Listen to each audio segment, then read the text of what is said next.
Hola chiquillos, bienvenidos a la clase de biología. En esta maravillosa clase pediré por ustedes. Hay varias cosas que debemos ver en esta clase porque vamos a comenzar la unidad 3. Sí, voy volando. ¿Por qué voy así de rápido? Bueno, porque la unidad 2 era más que nada un recordatorio a célula. Yo sé que ya ustedes han visto qué es una célula, qué es la unidad estructural, bla, bla, bla, bla. Me dediqué a membrana plasmática, que yo considero que es como lo más importante de célula y lo que más deben saber a futuro. Y en biología, en la tercera unidad vamos a continuar conversando sobre un tema muy, muy importante que nos quedó en el tintero el año pasado. Así es, vamos a ver por fin la unidad de genética, esta unidad tan temida y amada por algunos del área de incluso de la biología. Y para pasar esta unidad como corresponde de buena forma, yo necesito que repasemos algunos de los contenidos que vimos el año pasado e incluso este año, ¿vale? Pero antes quiero mostrarles el objetivo de aprendizaje. Nos vamos a detener en el objetivo de aprendizaje número 7, que es del plan de segundo medio, del plan nuevo. ¿Y en qué consiste? En desarrollar una explicación científica basada en evidencias sobre los procesos de herencia genética orientadas en plantas y animales. Vamos a hablar harto de plantas. ¿Por qué de plantas? Porque Mendel, que es un personaje que vamos a ver ya terminando esta clase, aplicó todos estos principios basados en plantas, en arvejas, ¿ya? Entonces recordemos, ahí cuesta un poquito recordar, ¿cierto? Vamos a recordar y lo voy a pasar muy muy rápido, solamente para que se acuerden. ADN y cromosomas. ¿Recuerdan ustedes cómo es un ADN? Tenemos las bases nitrogenadas, adenina, va con la timina, citosina, va con la guanina, que corresponden a estos colores de aquí, que están aquí. Acá hay un mal dibujo de lo que es un ADN, pero así se dibuja de forma rápida, ¿cierto? Este ADN, recuerden ustedes que es demasiado complejo y tenemos mucho ADN en cada una de nuestras células. Por lo tanto, hay unas proteínas que se llaman histonas que van a como ayudar a compactar este ADN, como a enrollarlo. Lo van a enrollar de manera que entre la mayor cantidad de ADN en el menor área posible, para que quepa todo en el núcleo, ¿cierto? Y luego estas histonas van a ser como una especie de cordelito y este cordelito a su vez va a formar esta estructura que son los famosos cromosomas que vimos, ¿cierto?, en la mitosis y en la meiosis que vamos a recordar. Bien, las partes de un cromosoma, no me quiero detener mucho en esto, pero esto es un cromosoma.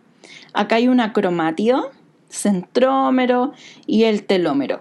Lo que sí me interesa que ustedes sepan que en estas partes de los cromosomas hay información genética y en cada una de estas banditas va a haber un tipo de gen que va a estar ahí presente en ese cromosoma. Y un gen, ¿cierto?, es la información mínima que va a originar una proteína. Recuerden ahí el dogma. Aquí todo se va a mezclar, chiquillos. ¿Cómo se organizan estos cromosomas en una célula? En algo que se llama cariotipo. Y un cariotipo es simplemente una fotografía de los cromosomas que tenemos en nuestras células. Estos son los cromosomas que tenemos solamente en una célula. Todos estos cromosomas están ordenados. De verdad hay personas que se dedican a ordenar los cromosomas de una célula, de verdad, y que revisan cada gen de cada cromosoma.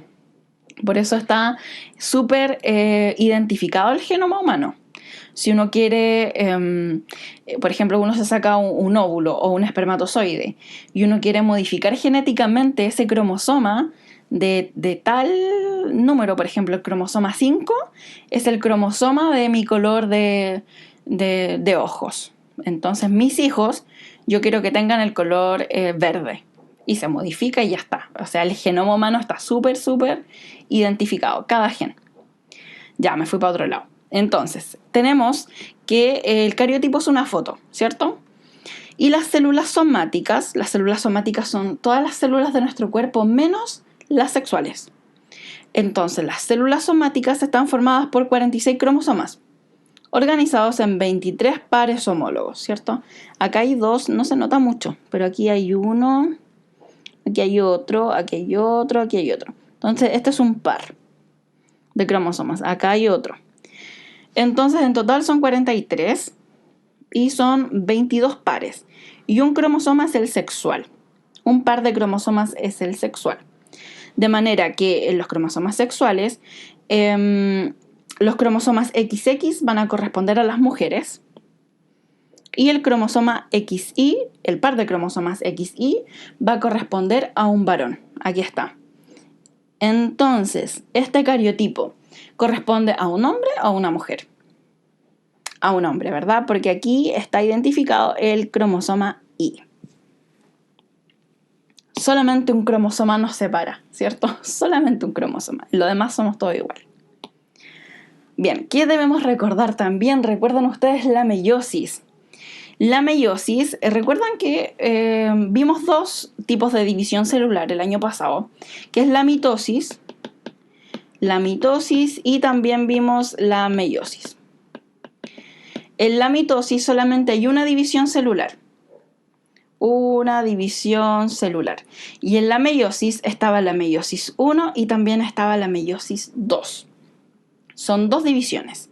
¿Qué va a permitir la meiosis a diferencia de la mitosis? Esto es súper rápido, chiquillos. La meiosis va a formar, ojo aquí, va a formar gametos. Va a formar gametos. La mitosis, en realidad, lo que permite la mitosis es la regeneración de los tejidos. Por ejemplo, si te caes y, no sé, pues te haces una herida en tu brazo, típico, o jugando a la pelota, no sé. No te vas a quedar con esa herida para toda la vida. Se tiene que regenerar. Y esa es la pega de la mitosis. Las células se van a dividir para regenerar tus células somáticas. Pero para formar células sexuales, para tú tener una descendencia, no te sirve la mitosis, porque si no habría muchos clones de ti. No tiene sentido. Lo que quiere la naturaleza es que salgan de ti, pero que no sean iguales, ¿ya? Por si acaso viene un cataclismo y no mueran todos tus hijos que son iguales a ti. La idea es que haya alguna variación para poder sobrevivir en caso de cualquier cosa. Entonces, esa es la función de la meiosis. La meiosis va a formar gametos y la idea es que estos gametos no sean iguales, que sean distintos. Vamos a ver entonces rapidito la meiosis 1. Vamos a recordar, no vamos a ver, vamos a recordar solamente. Acá tenemos una célula en reposo, está súper tranquila, no pasa nada, ahí tienes un núcleo, está a punto de dividirse para formar gametos. Entonces, ¿qué es lo primero que ocurre? La profase, ¿cierto? La profase, y en este caso como es meiosis 1, va a ser profase 1. Comienza el entrecruzamiento. Acá están los cromosomas homólogos, aquí, acá también, y va a comenzar en la profase, van a aparecer los cromosomas, porque antes aquí no estaban, ¿cierto? Entonces los cromosomas van a comenzar a aparecer y va a ocurrir el intercambio, el entrecruzamiento, ¿cierto? El intercambio de segmentos. Y este intercambio de segmentos es que se traspasan ADN, chiquillos. Se traspasan genes de un cromosoma con otro para que cada cromosoma no quede igual. Para aumentar, aquí esto lo voy a tener que anotar porque es súper importante, aumenta la variabilidad. Aumenta la variabilidad este proceso, la profase 1. Y la envoltura nuclear, ¿cierto?, se fragmenta como para dar un poquito más de espacio. Metafase 1. Metafase, ahí lo voy a poner. Metafase 1. ¿Qué ocurre en la metafase? Es que los cromosomas, las tétradas que se llaman, se alinean en el plano medio de la célula, ¿cierto? Y, ¿cierto?, se mantienen juntas en los quiasmas, aquí, por aquí. Eso ocurre en la metafase. muy aburrida la metafase. Luego la anafase 1. La anafase 1 ya un poquito más interesante. ¿Por qué? Porque se separan los cromosomas homólogos. Ya, aquí hay un cromosoma que tiene como un cachito azul y este tiene rosado y este azul. Eso es porque hubo el entrecruzamiento en la profase 1. Ya, por eso la profase 1 es mi etapa favorita porque es súper, súper importante. Aquí en la anafase 1 se separan los cromosomas homólogos y estos ciertos cromosomas se van a los lados opuestos. Aquí cada lado va a tender a N, porque antes son 2N, ¿cierto? Ahora ya van a tener una dotación genética de N, es decir, van a comenzar a ser haploides. Ya, no sé si escucharon, pero mi perro se volvió loco y quería ir a ladrar, así que tuve que abrirle la puerta. Entonces, en esta etapa dije de que comienzan a ser haploides, es decir, ya tienen la mitad de la información genética porque simplemente se separan los homólogos. ¿Ya? Y los homólogos en realidad es lo que permite la dotación genética de 2N. Y al separarse ya quedan en N. Y aquí finaliza en la telofase 1, ¿cierto? La primera división de la meiosis. Pero esto no acaba y nos queda la segunda división, meiosis 2, porque tenemos que separar, ¿cierto?, estas cromátidas hermanas. Entonces comenzamos lo mismo. Profase 2. Acá están los cromosomas, profase 2. Los cromosomas se vuelven a condensar después de un breve periodo de intercinesis, un breve periodo de descanso. El ADN no se replica de nuevo, obviamente que no. Luego, en la metafase 2, ¿qué ocurre? Los cromosomas se alinean en el plano medio de la célula. Está aquí, tal cual. Ahora estamos con 2 células, ¿se acuerdan? Porque de la división anterior resultaron 2 células. Entonces todo el procedimiento va a ser 2 células, como si tuvieran las 2 células haciendo lo mismo al mismo tiempo. ¿Ya? No es que esta va primero y después esta después, no. Son las 2 células que nos resultaron arriba. Luego, en la anafase 2, los cromosomas se van a separar. Se van a separar y se van a ir a los polos, ¿cierto?, de estas células. Es decir, aquí por fin se separan las cromátidas hermanas, ¿ya? Y los cromosomas se mueven a los polos opuestos. Acá están, ¿cierto? Y finalmente, acá tenemos el proceso completo.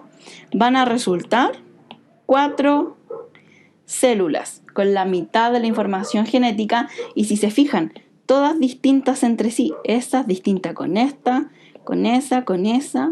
Son todos los gametos distintos. Estas células después van a comenzar a madurar y en el caso de las mujeres solamente uno va a ser un ovocito, va a ser el elegido, ¿cierto? Y en el caso de los hombres, bueno, los 4 pueden llegar a ser espermatozoides súper, súper funcionales. Los 4. Obviamente en cada espermatozoide igual hay un cierto grado de diferencia. Hay algunos que no alcanzan a madurar correctamente y también se mide la infertilidad con eso. Pero por lo general, los 4 pueden ser viables, súper viables, ¿ya? Entonces, aquí está el procedimiento completo de la meiosis. Yo espero, ¿cierto?, que se acuerden, que le echen una miradita a su cuaderno del año pasado. ¿Y a qué quiero llegar? Y esto sigue. ¿Por qué hice todo este repaso? Porque quiero llegar a los conceptos básicos de herencia, que corresponde a la clase del objetivo de aprendizaje, que es herencia genética. Entonces, para no volver atrás y tener que explicar todo este concepto de meiosis y cromosoma, preferí hacer este repaso. Ya, chiquillos, entonces la herencia es básicamente la transmisión de la información genética desde progenitores a su descendencia. Acá vemos una fotografía donde lo podemos evidenciar. Acá los progenitores, por ejemplo, son las Kardashian y su descendencia son todos los hijos y sobrinos que ellos tienen, ¿vale? Como yo les comentaba, no podemos escapar de la herencia, es decir, nuestros rasgos genéticos van a estar ahí siempre, pero ya vamos a ver más adelante si es que eso se va a expresar o no. El tema es que siempre hay rasgos que van a ser súper similares y parecidos, pero siempre hay algunas excepciones a aquello. En algunos casos, los padres, por ejemplo, son súper morenos y sale su hijo súper rubio. No es que no sea del núcleo familiar, sino que así son los genes. Eso es algo que observó un personaje que vamos a ver más adelante. Entonces, ¿gracias a qué se transmite esta información genética? ¿Qué lo va a permitir? El ADN. El ADN. Entonces, este ADN tan precioso hay que cuidarlo. Entonces, como cada proteína de nuestro cuerpo está predeterminada en nuestros genes, es decir, nuestro color de pelo, nuestra forma de la nariz, nuestro color de piel, viene en nuestros genes y eso al final se traduce en una proteína. Entonces, este ADN al parecer hay que cuidarlo y hay que traspasarlo a la siguiente generación. Es decir, lo que nosotros vemos en las personas, en el fondo es la expresión de sus genes, es la expresión de su ADN, más otra cosita que les quiero comentar más adelante. Pero ¿qué es un gen? Ya ustedes lo deben saber. Un gen, dice, sirve como unidad de información hereditaria. Incluye una secuencia de ADN que se transcribe para producir una proteína. Es decir, una proteína sí o sí se va a formar a partir de un gen. No sirve medio gen para formar una proteína. No, un gen, una proteína. Así es el dogma y así va a estar siempre. Ahora, el conjunto de genes de un organismo, por ejemplo, este es el conjunto de genes de esta plantita y este es el conjunto de genes de este humano. El conjunto de genes da origen al genotipo.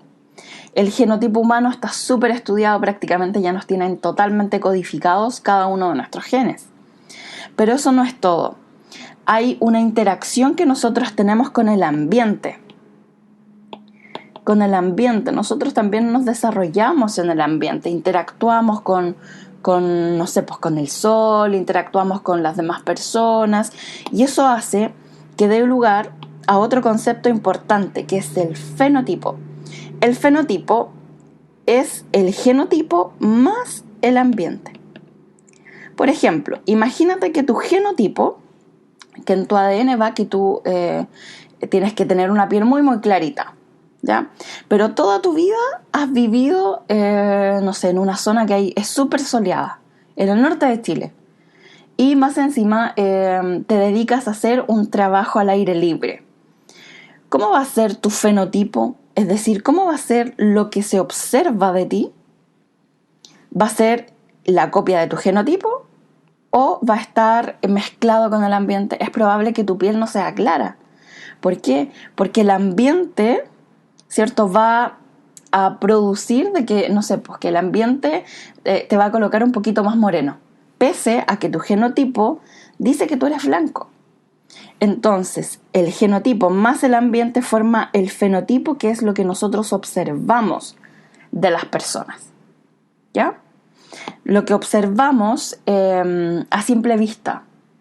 Ahora, si es producto del ambiente o no, no lo sabemos, pero el fenotipo es lo que observamos y muchas veces es por la interacción con el ambiente. Acá hay algo importante. Esta es una idea, no es un título, una idea. Dice, el estilo de vida puede determinar la expresión de algunas características. Por ejemplo, mira, voy a dibujar aquí un ADN. Ahí. Y este ADN, ¿cierto? En el fondo va a ser un gen. ¿Ya? Un gen que va a codificar una proteína. Y este gen tiene la información de que tú, por ejemplo, seas hipertenso. Hipertenso. Ahí. Entonces, como tú naciste con ese gen, es probable que llegando a una edad determinada, pasando los 25, a ti te da hipertensión, ya porque están tus genes. Sin embargo, si tú te dedicas a cambiar tu estilo de vida, a tener un estilo de vida más activo, con alimentación saludable, ¿tú qué puedes hacer? No eliminar el gen, pero sí evitar que esto se exprese. ¿Por qué? Porque tú vas a tener un estilo de vida distinto. Y antes nosotros pensábamos de que los genes eran nuestra última sentencia, pero en realidad no. Sí los podemos cambiar un poquito, porque existe el fenotipo, ¿cierto? Entonces, con el ambiente podemos evitar que este genotipo se exprese y así nuestro fenotipo va a ser no hipertenso, al menos no a temprana edad. Lo mismo pasa con la diabetes. Entonces, acá tenemos una fotografía de lo que vamos a ver la próxima clase. La próxima clase veremos a Gregor Mendel. Aquí esta clase se va a convertir en una clase bibliográfica, en una clase histórica. ¿Ya? Ahí van a ver algunas actividades asociadas para comprender la vida de Gregor Mendel, que fue una persona que pasó desapercibida por la historia. En su vida en realidad él tuvo muchos fracasos, ahí los vamos a ver, pero que sin embargo es el padre de la genética en la actualidad. Vamos a descubrir entonces qué lo hizo el padre de la genética. Bien chicos, eso es todo por hoy. Recuerda que puedes saltarte algunas partes de este video, lo voy a dejar en claro en la descripción. Te cuidas mucho y bueno, esta semana no voy a dejar una actividad, pero sí termina la actividad del taller 02, si es que no lo has terminado, porque debo poner algunas calificaciones, ¿vale? Un abrazo a la distancia, te cuidas mucho y chaito.